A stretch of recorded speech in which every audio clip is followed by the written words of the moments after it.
வணக்கம். இது நியூஸ் ஃபர்ஸ்டின் காலை நேர பிரதான செய்திகள். இன்று விரிவான செய்திகளுக்கு செல்லும் முன்னர் முதலில் தலைப்புச் செய்திகள்.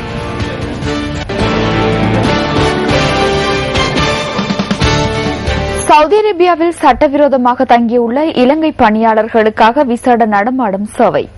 உடல் நலத்துக்கு தீங்கு விளைவிக்கக்கூடிய உணவு வகைகள் விற்பனை செய்யப்பட்ட 62 தற்காலிக வர்த்தக நிலையங்களுக்கு எதிராக வழக்கு தாக்கல். ஜெனீவாவில் நடைபெறவுள்ள சமாதான பேச்சுவார்த்தைக்கான கொள்கைகளுக்கு சிரியா இணக்கம்.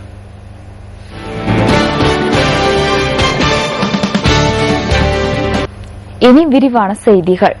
சவுதி அரேபியாவில் சட்டவிரோதமாக தங்கியுள்ள இலங்கை பணியாளர்களுக்காக இன்றும் நாளையும் விசேட நடமாடும் சேவையொன்றை நடத்துவதற்கு சவுதி அரேபியாவுக்கான இலங்கை தூதரகம் நடவடிக்கை எடுத்துள்ளது.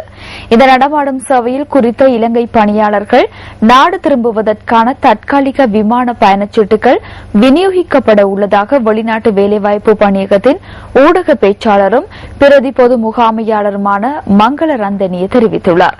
இதற்கமைய முதலாவது நடமாடும் சேவை இன்று சவுதி அரேபியாவின் ஹைல் பகுதியில் நடைபெற உள்ளதாகவும் அவர் அறிவித்துள்ளார். இந்த நடமாடும் சேவை தொடர்பான தகவல்களை சவுதி அரேபியாவில் சட்டவிரோதமாக தங்கியுள்ள தமது உறவினர்களுக்கு அறிவிக்குமாறு வெளிநாட்டு வேலைவாய்ப்பு பணியகம் இலங்கை மக்களிடம் கோரிக்கை விடுத்துள்ளது. நடமாடும் சேவையின் போது சவுதி அரேபியாவிலிருந்து வெளியேறுவதற்கு தேவையான ஆவணங்கள் மற்றும் ஆலோசனைகள் வழங்கப்பட உள்ளதாக பணியகத்தின் ஊடக பேச்சாளரும் பிரதி பொது முகாமையாளருமான மங்கள ரந்தனிய மேலும் தெரிவித்துள்ளார். சட்டவிரோதமாக சவுதி அரேபியாவில் தங்கியுள்ள பணியாளர்கள் அங்கிருந்து வெளியேறுவதற்கு ஏதுவாக அந்த நாட்டு அரசாங்கம் பொது மன்னிப்பு காலத்தை பிரகடனம் செய்துள்ளமை குறிப்பிடத்தக்கது.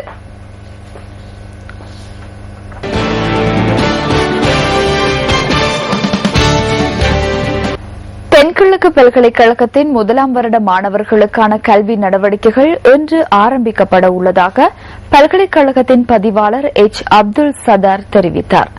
இதன்படி கலை, கலாச்சாரம், வர்த்தகம், முகாமைத்துவம், இஸ்லாமிய கற்கை, அரபு மொழி, பொறியியல், பிரயோக விஞ்ஞானம் ஆகிய பீடங்களைச் சேர்ந்த 1750 மாணவர்கள் முதலாம் வருடத்துக்காக இணைத்துக் கொள்ளப்பட உள்ளதாக அவர் குறிப்பிட்டார்.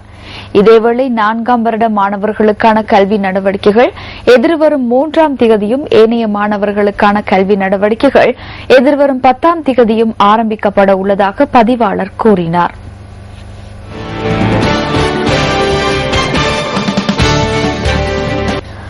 வெசாக் வாரத்தில் உடல் நலத்துக்கு தீங்கு விளைவிக்கக்கூடிய உணவு வகைகள் விற்பனை செய்யப்பட்ட 62 தற்காலிக வர்த்தக நிலையங்களுக்கு எதிராக வழக்கு தாக்கல் செய்யப்பட உள்ளதாக இலங்கை பொது சுகாதார பரிசோதகர்கள் சங்கம் தெரிவித்துள்ளது.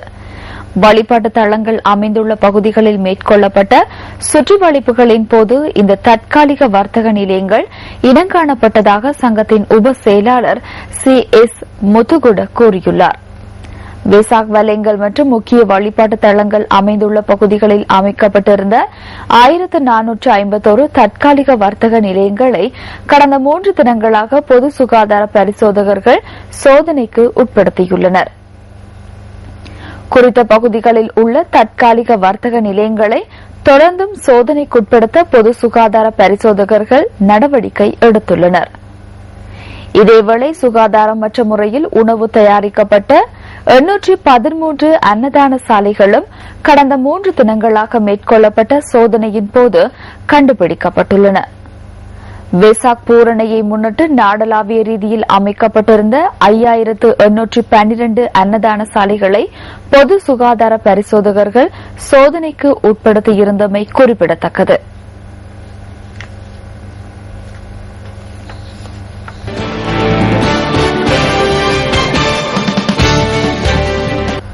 கொலை குற்றச்சாட்டு தொடர்பில் அபுதாபியில் மரண தண்டனை விதிக்கப்பட்டுள்ள தமது மகனை விடுவிப்பதற்கு தலையீடு செய்யுமாறு அம்பிலிபிட்டியைச் சேர்ந்த தாயொருவர் அரசாங்கத்திடம் கோரிக்கை விடுத்துள்ளார். கொலையுண்ட இளைஞனின் உறவினர்கள் தமது மகனுக்கு மன்னிப்பு வழங்க மறுத்துள்ளதாக அவர் குறிப்பிட்டுள்ளார். தமது மகனை விடுவிப்பதற்கு இன்னும் சில தினங்கள் மாத்திரமே எஞ்சியுள்ளதாக குறித்த தாய் கவலை வெளியிட்டுள்ளார். கடந்த 5 வருடங்களுக்கு மேலாக தமது மகனை விடுவிப்பதற்கு மேற்கொண்ட முயற்சி கைகூடவில்லை என அவர் சுட்டிக்காட்டியுள்ளார். மொனராகலை ஜாயசேனகம பகுதியைச் சேர்ந்த 33 வயதுடைய காமினி பெரேரா என்பவருக்கே அபுதாபியில் மரண தண்டனை விதிக்கப்பட்டுள்ளது. இவர் சிலாபத்தைச் சேர்ந்த 25 வயதான பிரகீத் மதுசங்கர் என்ற இளைஞனை கத்தியால் குத்தி கொலை செய்ததாக குற்றம் சுமத்தப்பட்டிருந்தது.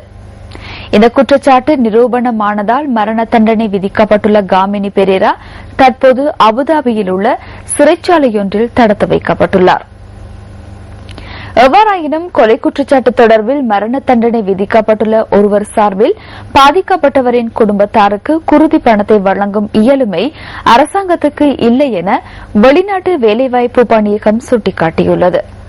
தண்டனையை எதிர்நோக்கியுள்ளவரின் குடும்பத்தார் தனிப்பட்ட ரீதியில் குருதி பணம் வழங்கும் நடவடிக்கையை முன்னெடுக்க வேண்டும் எனவும் பணியகத்தின் பிரதி பொது முகாமையாளர் கூறியுள்ளார். இதேவேளை மரண தண்டனை விதிக்கப்பட்ட காமினி பெரேரா என்ற இளைஞனை விடுவிப்பதற்காக வழங்கப்பட்டுள்ள கால அவகாசம் இம்மாதம் 30ஆம் தேதியுடன் நிறைவு பெற உள்ளதாக பிரதி வெளி விவகார அமைச்சர் நியோமால் பெரேரா தெரிவித்துள்ளார். இந்த கால அவகாசம் நிறைவு பெறுவதற்கு முன்னர் கொலையுண்டவரின் பெற்றோர் மன்னிப்பு வழங்க முன்வராத பட்சத்தில் அவருக்கான மரண தண்டனை நிறைவேற்றப்படலாம் என பிரதி அமைச்சர் குறிப்பிட்டுள்ளார். காமினி பெரேராவுக்கு மன்னிப்பு வழங்குவது தொடர்பில் கொண்டுள்ள நிலைப்பாடு என்னவென கொலை செய்யப்பட்ட பிரகீத் மதுசங்கவின் தந்தையிடம் நியூஸ் ஃபர்ஸ்ட் வினவியது. அந்த சம்பவம் தொடர்பில் மீண்டும் மீண்டும் ஞாபகப்படுத்துவது தமக்கு மிகுந்த கவலையை அளிப்பதாக அவர் பதிலளித்தார். இலங்கை மத்திய வங்கி வெளியிட்ட நாணயமாற்று விகிதம் தொடர்பான தகவல்களை சுமந்து வரும் பிஸ் ஃபர்ஸ்ட் தொகுப்பு எமது பிரதான செய்திகளில் தொடர்கின்றது.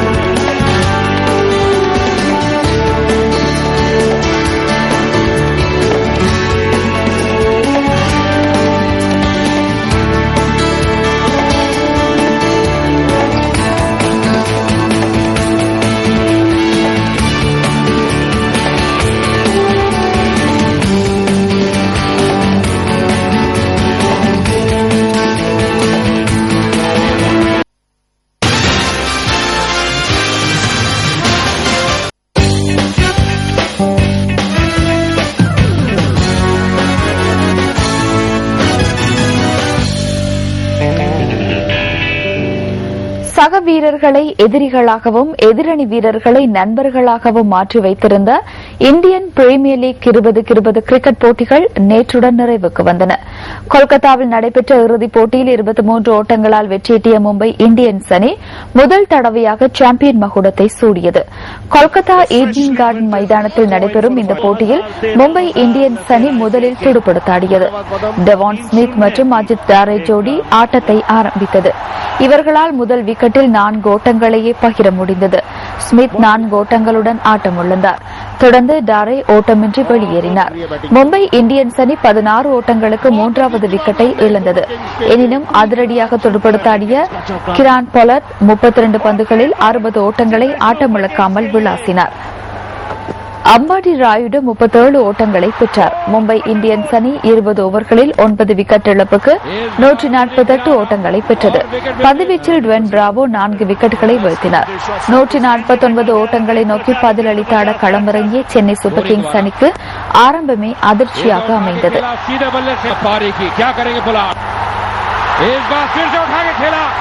और यहाँ पे एक और no but the most consistent guy for the third time will it be the Mumbai Hasi strike में மைக் ஹசி ஓர் ஓட்டத்துடனும் சுரேஷ் ரெய்னா, சுப்பிரமணியம், பத்ரிநாத் ஆகியோர் ஓட்டமின்றியும் ஆட்டமிழந்தனர். சென்னை சூப்பர் கிங்ஸ் அணியின் முதல் 3 விக்கெட்டுகளும் 2 ஓட்டங்களுக்கு வீழ்த்தப்பட்டன. அதிகபட்சமாக முரளி விஜய் 18 ஓட்டங்களையும் டுவென் பிராவோ 15 ஓட்டங்களையும் பெற்றனர். 20 ஓவர்களில் சென்னை சூப்பர் கிங்ஸ் அணி 9 விக்கெட்டுகளை இழந்து 125 ஓட்டங்களை பெற்று தோல்வியை தழுவியது. மும்பை இந்தியன்ஸ் அணியின் கிரான் பொலட் இந்த போட்டியின் சிறப்பாட்டக்காரராக தெரிவானதுடன் தொடரின் சிறப்பாட்டக்காரராக ராஜஸ்தான் ராயல்ஸ் அணியின் வீரர் ஷேன் வாட்சன் தெரிவு செய்யப்பட்டார். ஆட்ட நிர்ணய குற்றச்சாட்டுகளில் சிக்கியுள்ள சென்னை சூப்பர் கிங்ஸின் நிர்வாகத்துக்கு நேற்றைய போட்டியின் தோல்வி பெரும் நெருக்கடிகளை ஏற்படுத்தியுள்ளது. No, I think we've had फिर चले धोनी के फेस खोल दिया, वहां पर फेंक देंगे।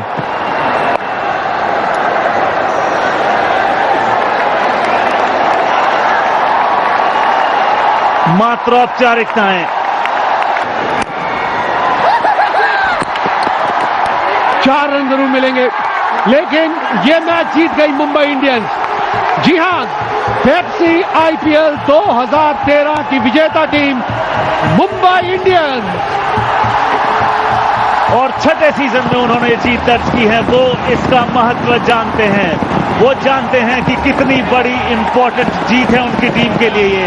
इसी टीम के खिलाफ क्वालिफायर 1 में हारे थे दिल्ली के फिरोज कोटला मैदान पर 48 रनों से, मगर उसके बाद जिस तरीके का कमबैक किया है, सचिन तेंदुलकर भले ही उस मैच में ना खेल रहे हों, मगर जिस तरीके की फाइट बैक क्वालिटीज इस टीम ने दिखाई हैं वो काबिले तारीफ। 148 रन बनाए और उसको इतने बढ़िया तरीके से डिफेंड किया। So the IPL, Pepsi IPL 2013, the trophy goes to the Mumbai Indians. Well, there it is. Mumbai Indians celebrating, and they deserve every bit of it. IPL trophy aloft. They've all